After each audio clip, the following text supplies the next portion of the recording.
देखिए दोस्तों, ये भाई लोग ने एक पुराना इंजन लेके आया है कबाड़ से। इसको चेक करेंगे यहाँ स्टार्ट करके, होता है कि नहीं देखते हैं। पहले इसको सारा धूल मिट्टी सारा सफा करके रख दिया है। अभी इसका सेलअप चेक कर रहे हैं।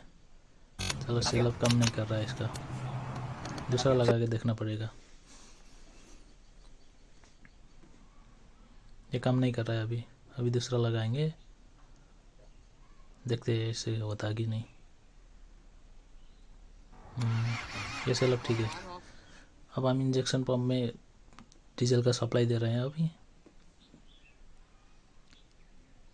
अब लाइन भी जोड़ेंगे इसमें पंप में, और नोजल भी देखना पड़ेगा इसका कैसा है, क्योंकि कितने दिन से बंद पड़ा था ये इंजन। अभी देखना पड़ेगा इसको। अभी थोड़ा थोड़ा तो तेल तो निकल रहा है, फिर भी इसको पूरा निकाल के देखना पड़ेगा।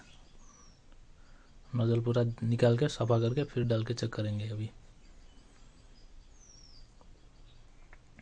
निकाल दिया है, अभी सफा करके लेके डाल भी दिया है अभी।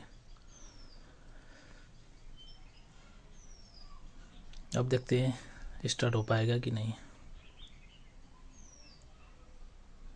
चलो, फिट हो गया। अब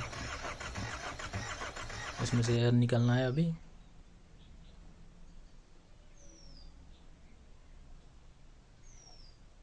चलो, अब फिर मारते हैं एक बार।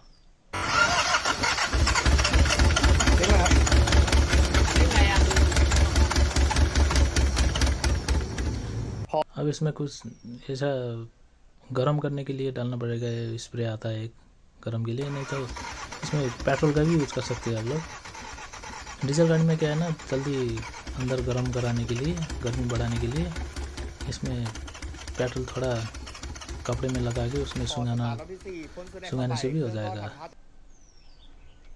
नहीं तो थोड़ा छड़क देते ना अंदर, पेट्रोल जल्दी पकड़ लेता है। डीजल गाड़ी में ये बहुत दिक्कत होता है, पेट्रोल में तो जल्दी पकड़ लेता है। चलो, स्टार्ट हो गया। दोस्तों, ये पुराने मॉडल की गाड़ी का इंजन जैसे भी स्टार्ट हो सकता है। इसमें डीजल का सप्लाई और बैटरी का लाइन का सप्लाई देना पड़ता है। इतने में से जहाँ भी रख के स्टार्ट हो जाता है।